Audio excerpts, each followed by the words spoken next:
রাগ করলে তোমায় যা সেক্সি লাগে না। ছাড়ো তুমি, তুমি না আমাকে আপসেট করেই মজা পাও। তোমাকে শুধু আপসেট করে নয়, আপসেটের পরে তোমার মন ভালো করেই বেশি মজা হয়।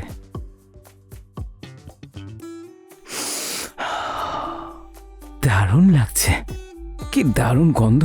আমার তো মনে হচ্ছে যেন অপ্সরা মাটিতে নেমে এসেছে। এবার তো আমার মনে হচ্ছে এই ড্রেস এখন খুলে আলমিরাতে রাখার সময় এসে গেছে। নমস্কার, আমি কাঞ্চন আওয়াস্তি। আপনাদের স্বাগত জানাচ্ছি এই ক্রাইম চক্রের এক নতুন এপিসোডে, নতুন কাহিনীর সাথে।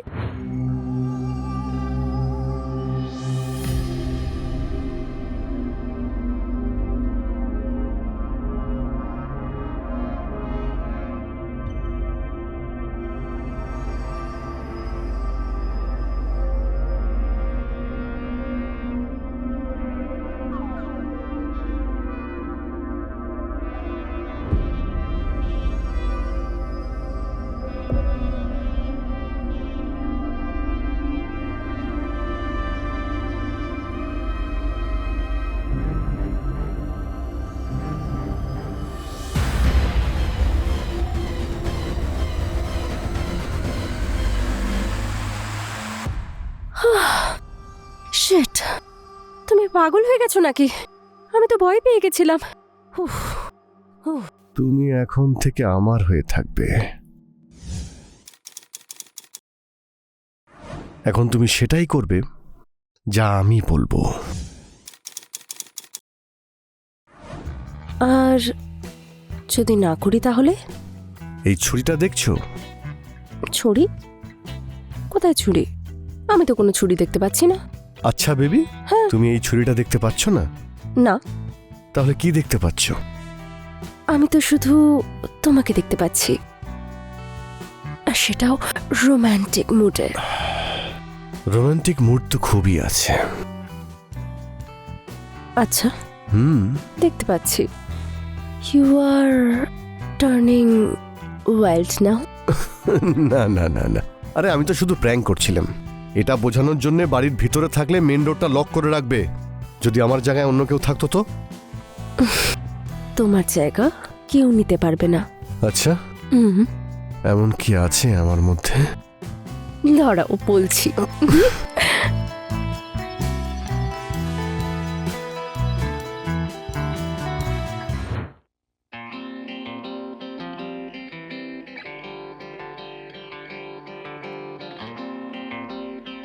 কোথায় আছে বলতো? এখানেই তো বলেছিল আমাদেরকে। তুমিও না সত্যি নিজের বেস্ট ফ্রেন্ডের বাড়ি ভুলে গেলে। আরে ভাই, এই প্রপার্টিটাও নতুন কিনেছে আর আমিও অনেকদিন পরেই আসছি এখানে। তুমিও যে কেন তিল থেকে তাল করো। চলো এসো দেখছি। চলো।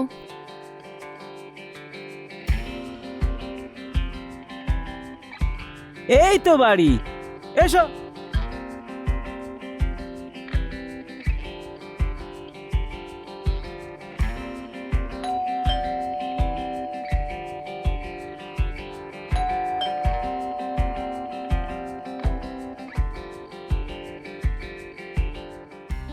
আরে আরে মাধব ভাই, কেমন আছিস? Good to see you man. কেমন আছিস? আরে ভাই, তোর সাথে কতদিন দেখা হয়নি। আয় আয় আয়, মিট ওয়েলকাম। মাই ফিয়ান্সে লিলি।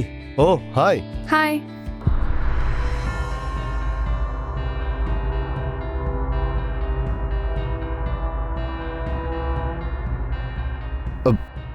আরে আয়, আসুন আসুন।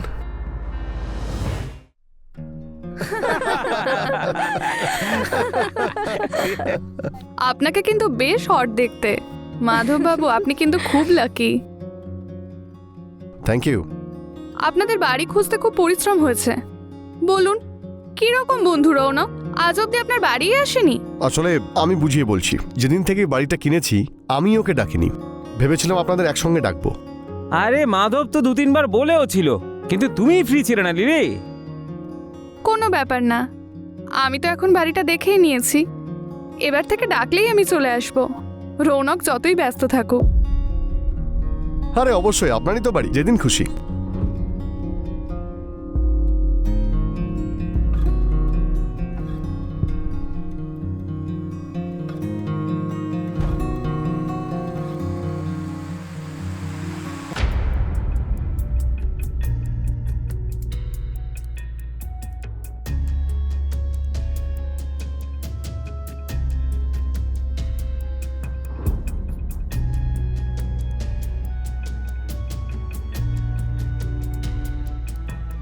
ও শিট! ও কি করছো বর্ষা? ও আই এম সরি, আমার জন্য তোমার ড্রেসটা পুরো ভিজে গেল। সরি। কোনো ব্যাপার না, আপনার কাছে তো অন্য ড্রেস থাকবে, আমি চেঞ্জ করে নিই। হ্যাঁ,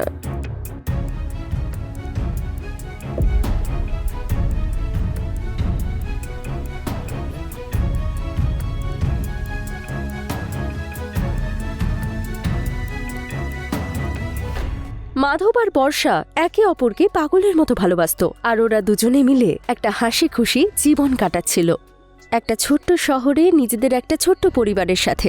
যদি একটা ভালো চাকরি থাকে আর জীবন এরকম আনন্দে কেটে যায়, তাহলে একজন মানুষের আর কী বা চাহিদা থাকতে পারে। লিলি আর রৌনকও একে অপরকে ভীষণ ভালোবাসতো, কিন্তু ওদের ভালোবাসায় সেই ব্যাপারটা ছিল না।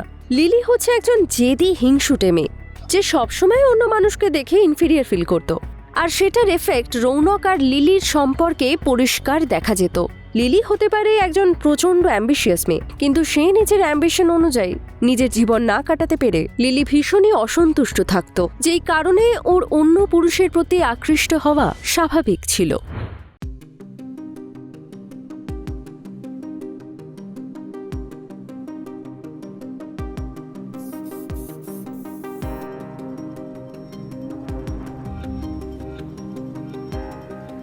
এত সকাল সকাল সেজে গুজে যাচ্ছটা কোথায়? হ্যাঁ, কোথাও না, আরে যদি কোথাও যাবেই না তাহলে এত সাজছো কেন? আমার ইচ্ছা। সাজার জন্য তোমাকে জিজ্ঞেস করতে হবে? আরে এত সকাল সকাল আমারই তো ডিস্টার্ব হচ্ছে নাকি? তোমার যে কি অসুবিধা জানি না, সকাল 10টা বাজে আর তুমি এখন ঘুমাবে। একবার দেখো আমার ড্রেসটা কেমন লাগছে।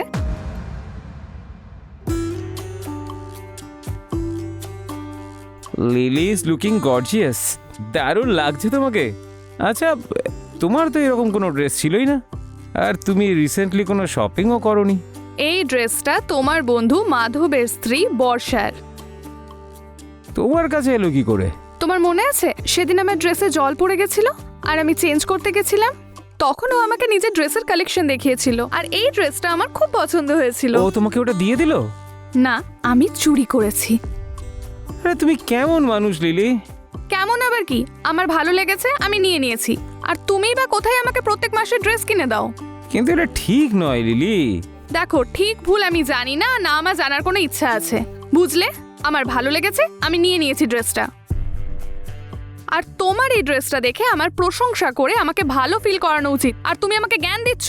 একটা কাজ করো, তুমি ঘুমিয়ে পড়ো, আমি চললাম। আরে আরে কোথায় যাচ্ছ তুমি? রাগ করলে তোমায় যা সেক্সি লাগে না। ছাড়ো, তুমি তুমি না আমাকে আপসেট করেই মজা পাও।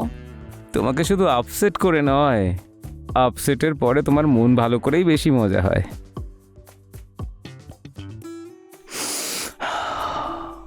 দারুণ লাগছে, কি দারুণ গন্ধ।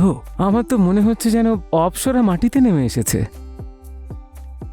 এবার তো আমার মনে হচ্ছে এই ড্রেস এখন খুলে আলমিরাতে রাখার সময় এসে গেছে।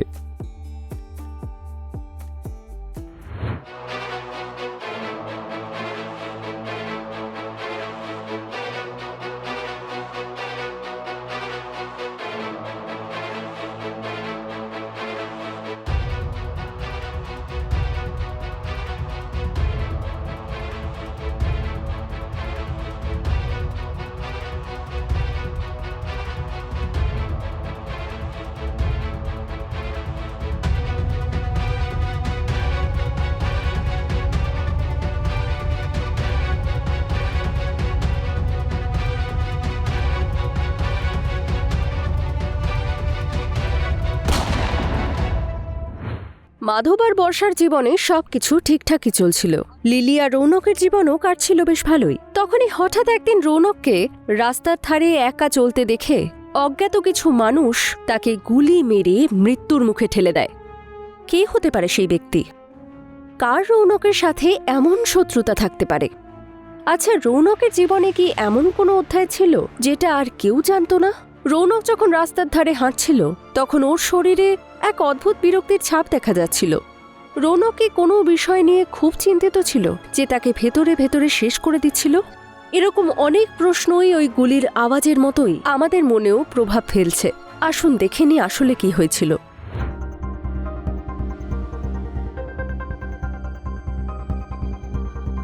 যে মারা গেছে তার নাম রৌনক সিং। উনি প্রাইভেট কোম্পানিতে কাজ করতেন, আর ওনার পরিবার অন্য শহরে থাকতো।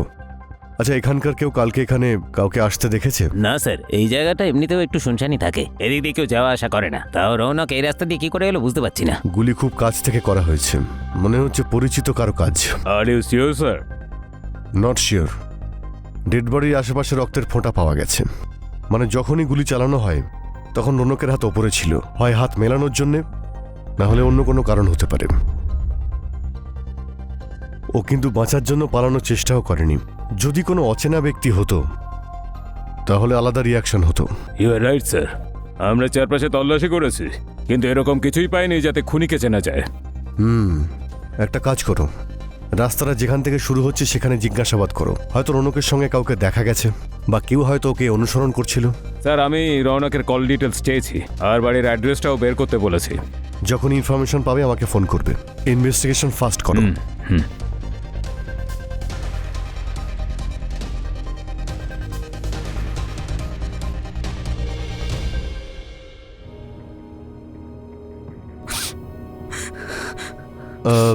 দেখুন, নিজেকে আপনি শান্ত করুন। আপনি কি বলবেন যে রৌনক আপনার কে ছিল? ও আমার হবু স্বামী ছিল স্যার। আমি ওকে নিজের স্বামীই মনে করতাম। আমাদের এনগেজমেন্টও হয়ে গেছিল। মানে বিয়ে হয়নি? না স্যার, 2-3 বছরের মধ্যে বিয়ে করে নিতাম।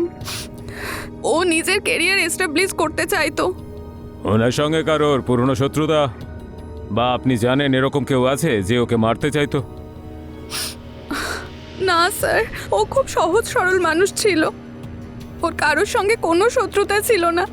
এরকম হলেও আমাকে নিশ্চয়ই বলতো। প্রপার্টি নিয়ে কারোর সঙ্গে ঝামেলা বা কোনো হুমকি দেওয়া হয়েছিল? টাকা ধার নিয়েছিল? তবে টাকার জন্যই কিন্তু এইসব ঘটনা ঘটে থাকে।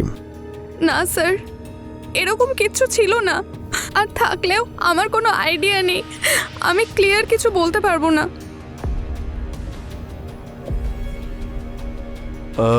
দেখুন, আপনার বাড়ির এখন তল্লাশি নিতে হবে। যদি কোনো প্রমাণ পাওয়া যায় আপনার কোঅপারেশন চাই। হ্যাঁ স্যার। স্যার,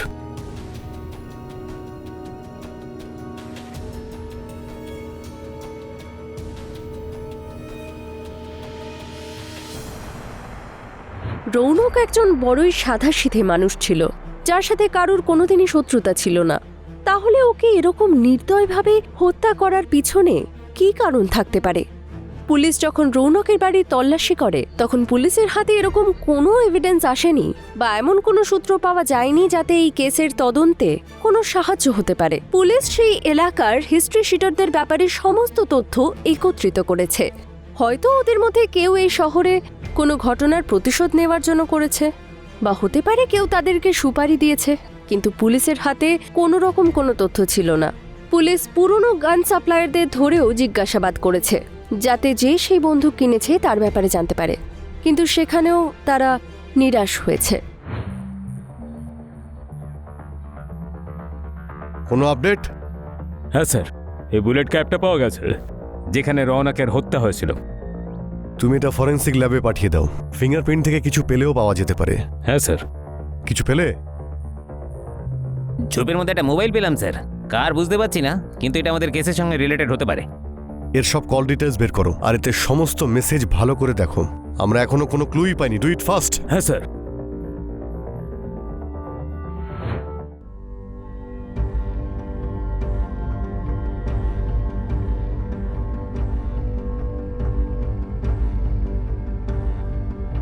তুমি জানতে পেরেছ তোমার বন্ধু রৌনককে কেউ গুলি করে হত্যা করেছে?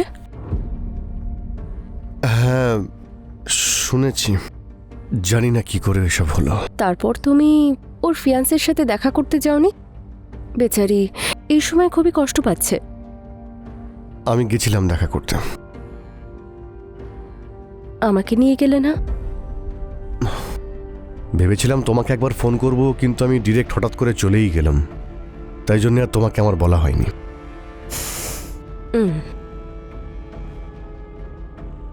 তোমার আমাকে কোনো কৈফিয়ত দেওয়ার প্রয়োজন নেই।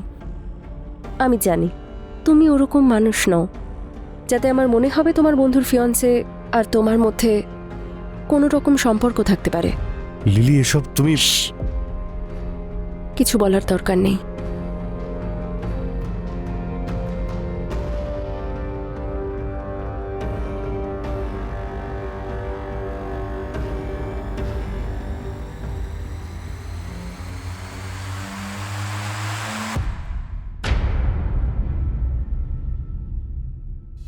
পুলিশ যখন মার্ডার স্পট আরও একবার তল্লাশি করে তখন তাদের হাতে আসে হত্যায় ব্যবহৃত বুলেট ক্যাপ আর একটা মোবাইল। ফরেন্সিক ল্যাব থেকে সেই বুলেটের উপর থাকা ফিঙ্গারপ্রিন্ট তো পাওয়া গেল, কিন্তু সেটা যার সাথে ম্যাচ হবে সেই খুনির সূত্র তো পাওয়া যায়নি। মার্ডার স্পট থেকে উদ্ধার হওয়া একটি মোবাইল ফোন, যার কল ডিটেলস এবং মেসেজ ডিটেলস পুলিশ যখন বার করে তখন তারা মার্ডার রিলেটেড এক গুরুত্বপূর্ণ সূত্র হাতে পায়, যার উপর ভিত্তি করে পুলিশ পুনরায় তদন্ত শুরু করে আর এই কেস সলভ করে ফেলে। শুধু বাকি ছিল হত্যাকারীর থেকে হত্যার কারণ জানা। আসলে কে ছিল এই খুনি আর কেনই বা রৌনককে সে এইভাবে হত্যা করে, আসুন দেখে নি। বর্ষা আর মাধব, খুব ভালো প্ল্যান করেছিলে তোমরা রৌনককে মার্ডার করার। স্যার, আমরা কি করলাম? ম্যাডাম আপনি নয়, কিন্তু আপনার স্বামী মাধবী তো মেরেছে। মাধব কেন মারবে? মাধব আর রৌনক খুব ভালো বন্ধু। মাধব কেন রৌনককে মারতে যাবে? সেটা তো ওই বলতে পারবে ও রৌনককে কেন মেরেছে। চল বলা শুরু কর, বল।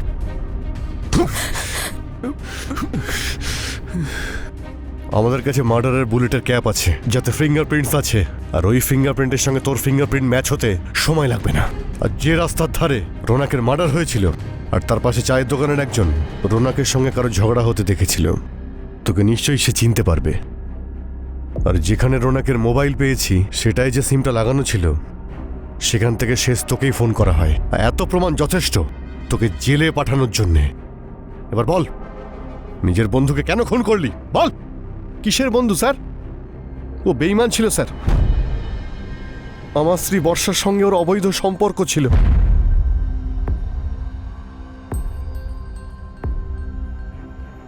আমার বন্ধু আর আমার স্ত্রী মিলে আমার পিছনে ফষ্টি নষ্টি করত।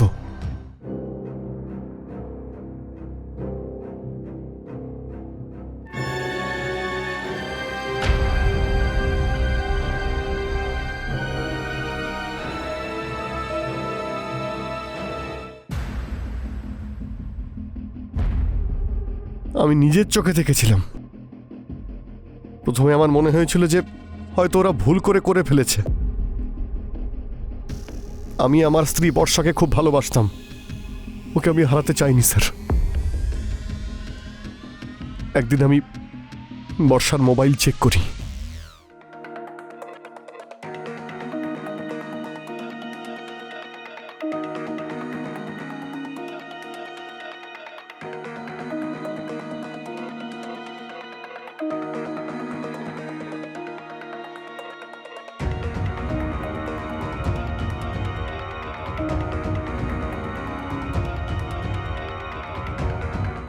বর্ষা আর রৌনক পালিয়ে যাওয়ার প্ল্যান করেছিল। ও আমার সঙ্গে থাকতে চায়নি, কিন্তু এদের জন্য আমার আর লিলির জীবন শেষ হয়ে যাচ্ছিল স্যার। আমার মনে হয়েছিল আমি গিয়ে রৌনককে বুঝিয়ে বলি।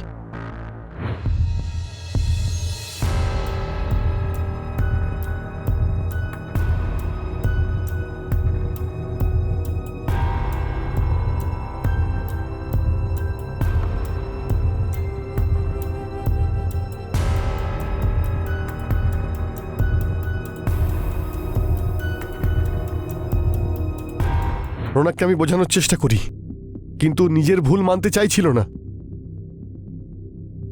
সেই দিন আমি আমার বাড়ি থেকে বন্দুক নিয়ে বের হই, ভেবেছিলাম ওকে ভয় দেখাবো, কিন্তু ও মানতেই রাজি হয়নি। সেই জন্য বাধ্য হয়ে আমি ওকে খুন করি।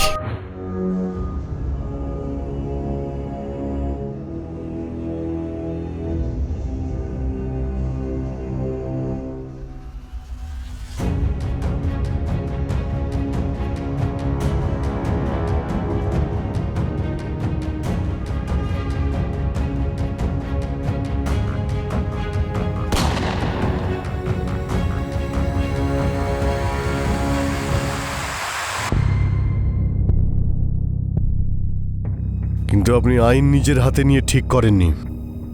আপনি এই সমস্যাটা কোর্টে গিয়ে সমাধান করতে পারতেন, বর্ষাকে ডিভোর্স দিয়ে নতুন জীবন শুরু করতেন। এবার আপনার সারাটা জীবন জেলে বসে কাটান।